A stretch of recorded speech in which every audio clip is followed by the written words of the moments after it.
ఇప్పుడు Indo Pacific ప్రాంతంలో ఇక్కడ ఉద్రిక్తతలు పెరుగుతున్నటువంటి నేపథ్యంలో చైనా తైవాన్ మధ్య సమస్య గ్లోబల్ యుద్ధంగా మారేటువంటి అవకాశం ఉంటుందంటారా? అలాగే పాక్ ఆఫ్ఘనిస్తాన్ మధ్య ఈ బార్డర్ క్లాషెస్ ఏవైతే ఉన్నాయో అవి కూడా ఏమైనా పూర్తిగా యుద్ధానికి దారితీసేటువంటి ప్రమాదం ఉంటుందా? రెండు థియేటర్స్ చెప్పాము. మనం మొదటిది టైవాన్ గురించి మాట్లాడదాం. టైవాన్ ఎప్పుడో ఒకప్పుడు చైనా దాన్ని కబళించి తీరుతుంది.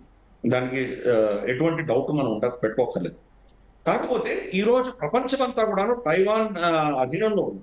ఎందుకంటే చిప్ టెక్నాలజీస్, మనకు టైవాన్ సెమీ కండక్టర్ ఇండస్ట్రీ ఏదైతే ఉందో ప్రపంచంలో రమారమి 75-80% వాళ్ళే సప్లై చేస్తారు.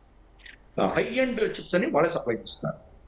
అమెరికా వాళ్ళ ఉద్దేశం ఏంటంటే ఈ చిప్పులు చైనా చేతిలో పడకూడదు, కాబట్టి చైనా చేతిలో పడనంత వరకు వాళ్ళు టైవాన్ సపోర్ట్ చేస్తారు. ఇప్పుడు ఏం చెప్తున్నారంటే టైవాన్ TSMCని వాళ్ళు టైవాన్ సెమీ కండక్టర్ కంపెనీ ఏదైతే ఉందో అమెరికాలో ఇన్వెస్ట్ చేయమంటున్నారు. వాళ్ళ కెపాసిటీ 50% అమెరికాకి షిఫ్ట్ చేయమంటున్నారు. టైవాన్ మేము చేయమంటున్నాం. ఎందుకంటే 50% షిఫ్ట్ చేస్తే కనుక ఇంకా అమెరికా టైవాన్ గురించి పట్టించుకుంది. అమెరికా నుంచి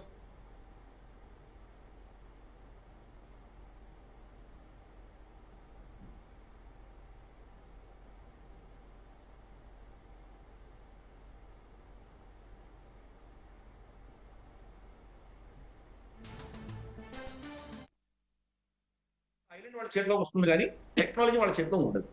కాబట్టి ఆ ప్లాన్ జరుగుతుంది. కాబట్టి చైనా అంటే విండో చాలా తక్కువ ఉంది.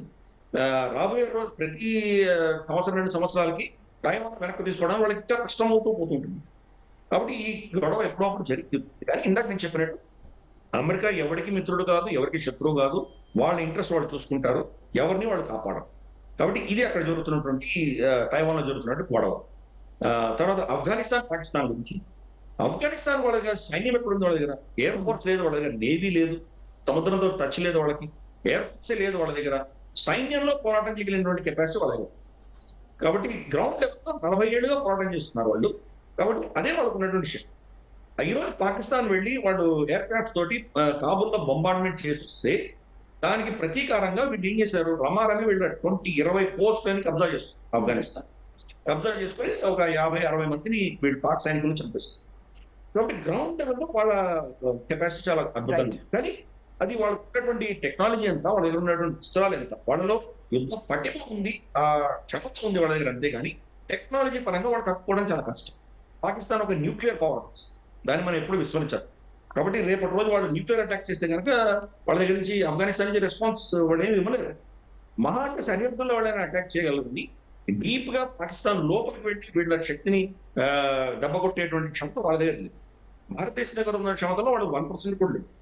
కాబట్టి ఇవి జరిగినా కానీ క్రాషెస్ అక్కడే లోకలైజ్ గానే ఉంటాయి, కానీ అంత నిశ్చయం పడవు.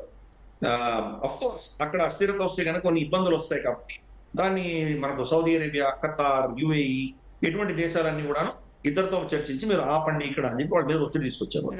కాబట్టి అంత హింసగా పెద్దగా నేను అనుకోను. కాకపోతే పాకిస్తాన్ ఎన్నో విధాలుగా వాళ్ళు చాలా తీవ్రంగా వాళ్ళు దెబ్బలు తగిలే వాళ్ళకి కష్టపడుతున్నారు. వాళ్ళు ఖైబర్ పఖ్తూన్ఖ్వాలో TTP చంపుతోంది, బలూచిస్తాన్ లో బలూచీలు చంపుతున్నారు.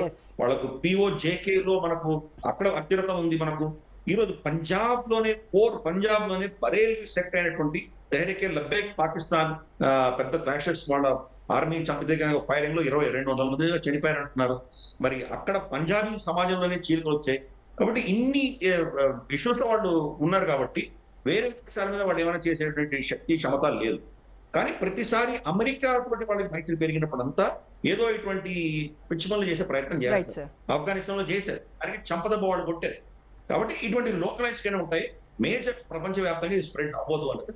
Right sir, thank you so much Giridhar గారు. ఇది ఇవాల్టి special debate. Stay tune to Raj news.